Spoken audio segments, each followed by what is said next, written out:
Balthazar ഉണ്ടോ? ഉണ്ട്. ആരാണ്? ജിജി മോൾ, ബെൽത്താസറിന്റെ ഫ്രണ്ടാ. ഓ, മനസ്സിലായി. എങ്ങനെ? ഉച്ചയ്ക്ക് ബെല്ലിനെ വിളിച്ചിരുന്നല്ലേ? ആ.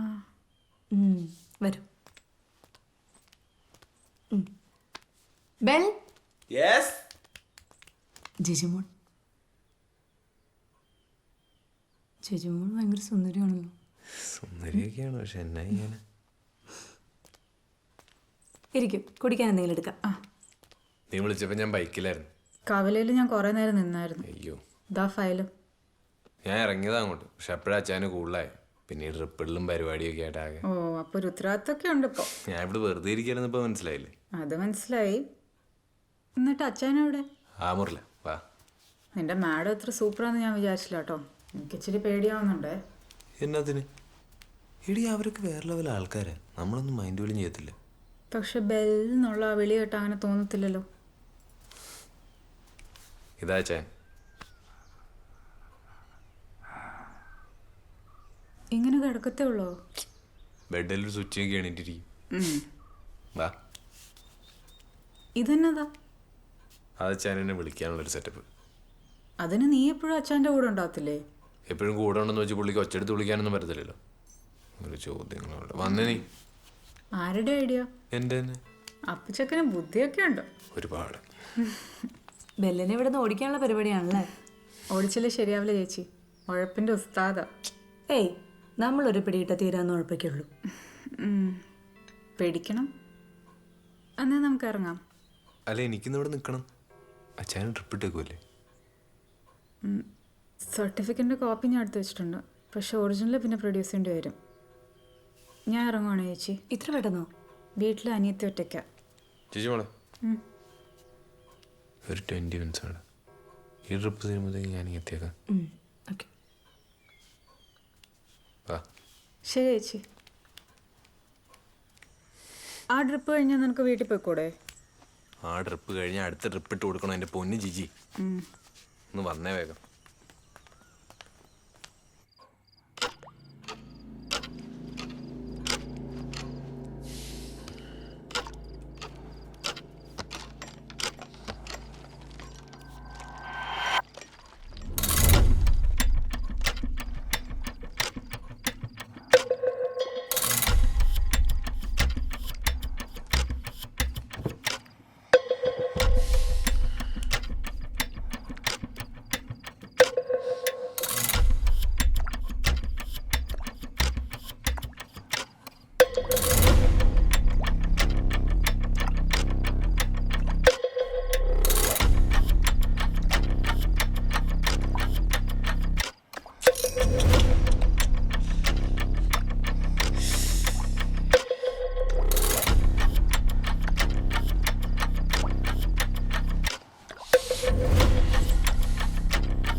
അച്ഛൻ ഓക്കെ.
മിടുക്കനാട്ടോ.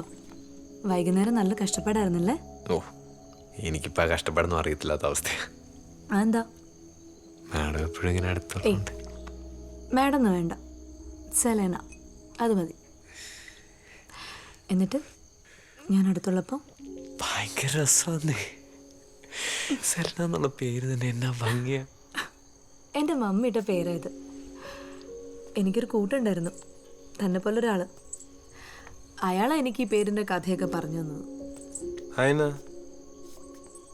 സെലേന എന്ന് പറഞ്ഞ യവനരുടെ ദേവതയാണ്, ചന്ദ്രദേവത.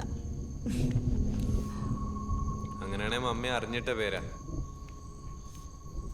ഇത് നോക്കിയേ, ആകാശത്തൊരു റാണിയെ പോലെ സൂചിച്ചങ്ങ് നിൽക്കല്ലേ അവള്. സംഭവം ഇവിടെ നോക്കുമ്പോൾ റാണിയാണ് സൂക്ഷിച്ച് നിൽക്കുക എന്നൊക്കെ തോന്നും.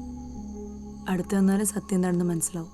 എന്നാ ശൂന്യതയിൽ അങ്ങനെ ഒറ്റപ്പെട്ട് നിൽക്കല്ലേ, കുറേ നീറുന്ന മുറിവുകളൊക്കെ ആയിട്ട്. അതിനെ രാജാവ് വീണുപോയതുകൊണ്ടാണോ ഒറ്റപ്പെട്ട് നിൽക്കാന്നൊക്കെ പറയുന്നത്? അച്ഛനെയാണോ ബലരാജ എന്ന് ഉദ്ദേശിച്ചത്?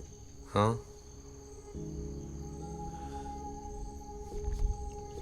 അറബിടന്മാരൊക്കെ രാജാക്കന്മാരെ പോലെ അടിച്ചൊതുക്കി ഭരിക്കുന്നവരാണ് നാട്ടിൽ പറഞ്ഞു കേൾക്കുന്നത്. ഒരു മാസം മുമ്പ് വരെ എൻ്റെ ദേഹത്തൊക്കെ പാടുകൾ കാണായിരുന്നു അങ്ങേരുടെ ഭരണത്തിൻ്റെ. അങ്ങനൊക്കെ ചെയ്യുമോ അയാൾ? ചെയ്യുമെന്നോ? അങ്ങേരുടെ പേക്കൂത്തില്ലാത്ത ദിവസങ്ങളില്ലായിരുന്നു. അതിന് പ്രത്യേകിച്ച് കാരണങ്ങളൊന്നും വേണ്ട. തനിക്കറിയോ, ഒരു ഗെയിമിന് തോറ്റു കൊടുത്തില്ലെങ്കിൽ പോലും ഇവിടെ ഭൂകമ്പായിരിക്കും. ചുമ്മാ ഇപ്പൊ കിടന്ന് അനുഭവിക്കുന്നത്. ആരനുഭവിക്കുന്നു? അനുഭവിക്കുന്നതൊക്കെ ഞാനല്ലേ. എനിക്കല്ലേ ഇതൊന്നും ഇവിടെ പറയാൻ പോലും ആരുമില്ലാത്തത്. അങ്ങനൊന്നും പറയല്ലേ. പിന്നെ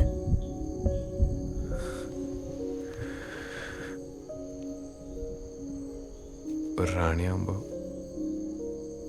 ഒരു കാലാളെങ്കിലും കൂടെ ഉണ്ടാവില്ലേ? ഉണ്ടാവോ?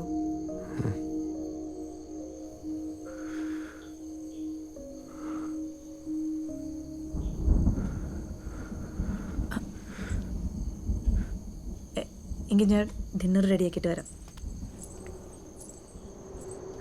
ഡിന്നറിന് എന്താ വേണ്ടത് തനിക്ക്?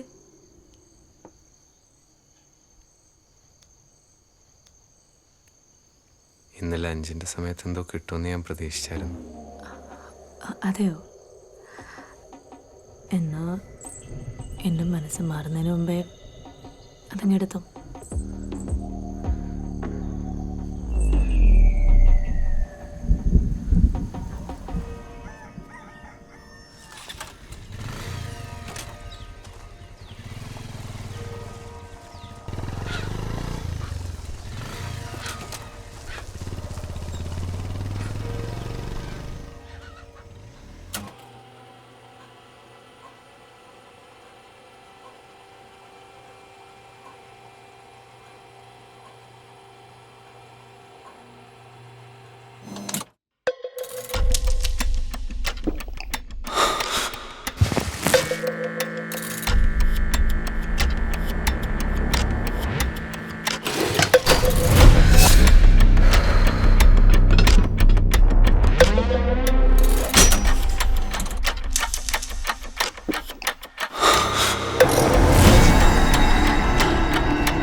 ഉള്ള സ്ഥലം ബാങ്ക് വെച്ചിട്ട് സാറേ കഴിഞ്ഞൊരു ലോൺ എടുത്ത് ഒരു മാസത്തിൻ്റെ കാര്യം ഉണ്ടാകത്തുള്ളൂ.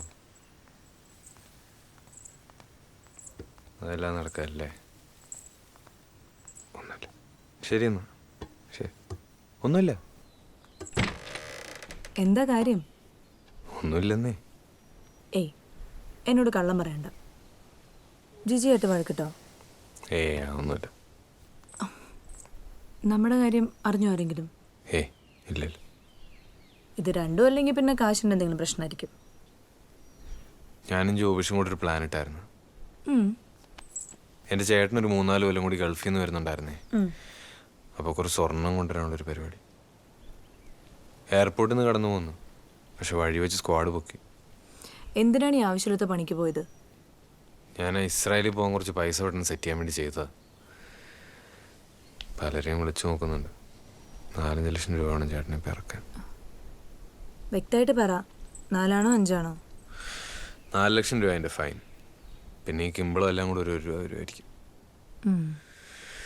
ഇത്രയും പൈസ ഞാൻ എവിടെ പോയി ഉണ്ടാക്കുന്നു. രക്ഷപ്പെടാൻ വേണ്ടി ചെയ്തതാ. ഏയ്, തൽക്കാലം ബെല്ല് ഇതൊക്കെ കളഞ്ഞിട്ട് അച്ഛൻ്റെ അടുത്തേക്ക് ചെല്ല്. നമുക്ക് വഴി ഉണ്ടാക്കാന്നേ. ചെല്ല്.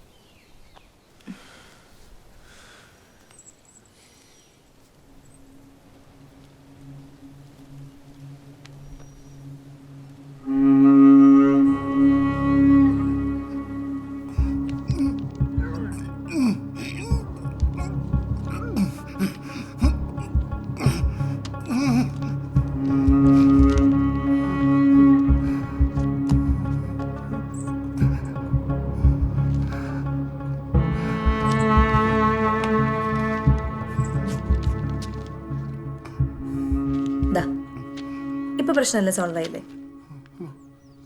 ആ, പക്ഷേ ഈ പൈസ ഞാൻ ഏയ്, സാലറി അഡ്വാൻസ് ആയിട്ട് കൂട്ടിക്കോ. ബാക്കി പറ്റുന്ന പോലെ തിരിച്ചു തന്നാൽ മതി.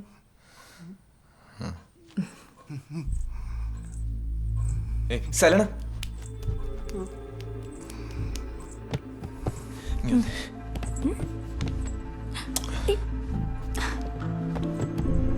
എന്തേ കാണിക്കുന്നത്? സോറി, സന്തോഷം വന്നിട്ട്. സന്തോഷമൊക്കെ പിന്നെ.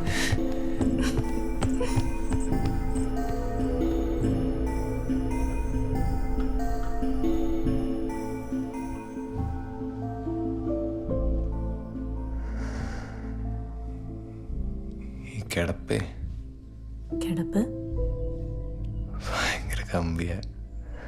ആണോ? എന്നാ ഇത് അധികകാലം ഉണ്ടാവും തോന്നില്ല. അതിന് അമേരിക്കയിലുള്ള അച്ഛൻ്റെ അനിയനും പിന്നെ ആദ്യത്തെ ഭാര്യയും മോളും ഒക്കെ ഇറ്റലിയിൽ നിന്ന് വരുന്നുണ്ടെന്ന് പറഞ്ഞു. അവർ വന്നോട്ടെ, വന്നിട്ട് അവരങ്ങ് പൊക്കോട്ടെ. അവരങ്ങനെ വെറുതെ വരുന്നൊന്നുമല്ല. ഇവിടെ വന്ന് ഇതെല്ലാം പിടിച്ചെടുത്തിട്ട് എന്നെ ഇവിടെ നിന്ന് ഇറക്കി വിടാൻ വേണ്ടി വരുന്ന.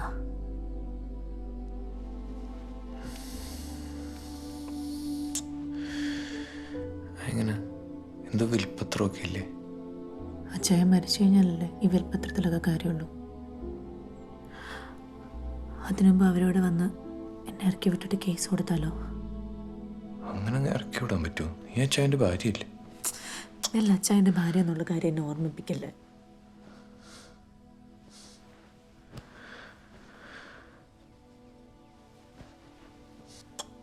സോറി.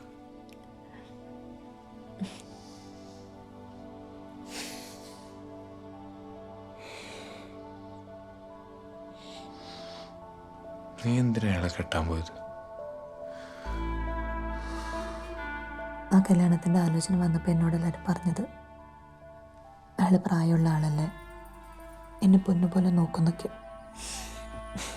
അയാളെന്നെ നോക്കി പൊന്നുപോലെ അടിച്ച് പരത്തി അയാളുടെ ഇഷ്ടത്തിനുണ്ടാക്കാൻ.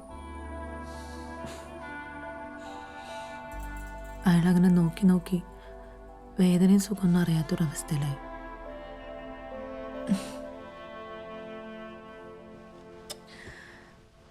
നീ വന്നു കഴിഞ്ഞപ്പോഴാണ് എനിക്കൊരു മാറ്റം തന്നെ തോന്നിയത്.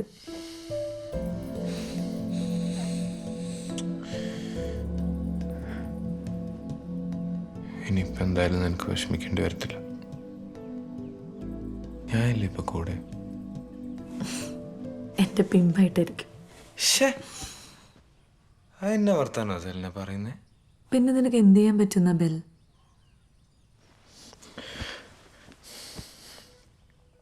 ഞാൻ നിന്നെയും കെട്ടിയാലോ? ബെല്ലിന് ഇപ്പോഴും പിള്ളേർ കളി മാറിയിട്ടില്ല.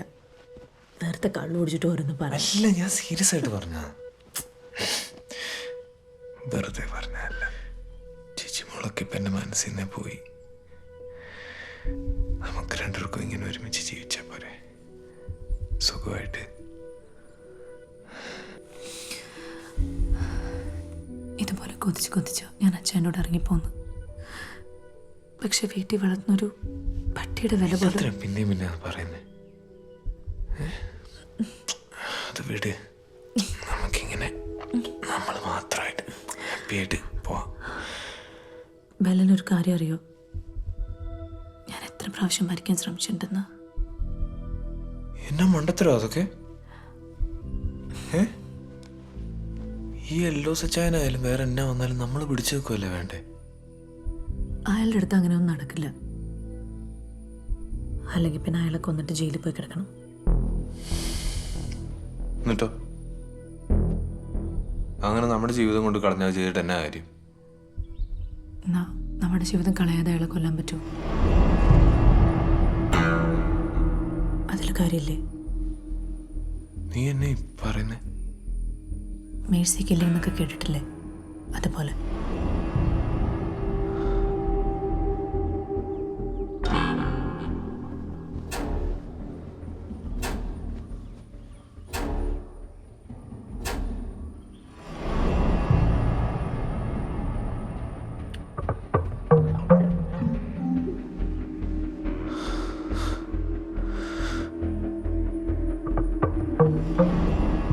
ഒരുമിച്ച് ജീവിക്കാന്ന് വല്ല ആത്മാർത്ഥമായിട്ട് പറഞ്ഞതെങ്കിൽ അതിനല്ലാതെ വേറെ വഴിയില്ല.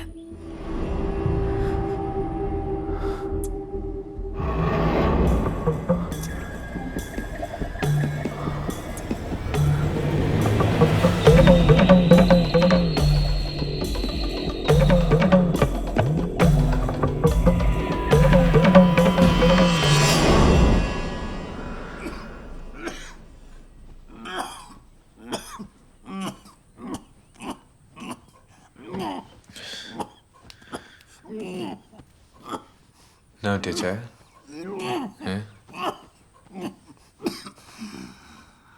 ഞാൻ സിറപ്പെടുത്തോണ്ട് വരാം.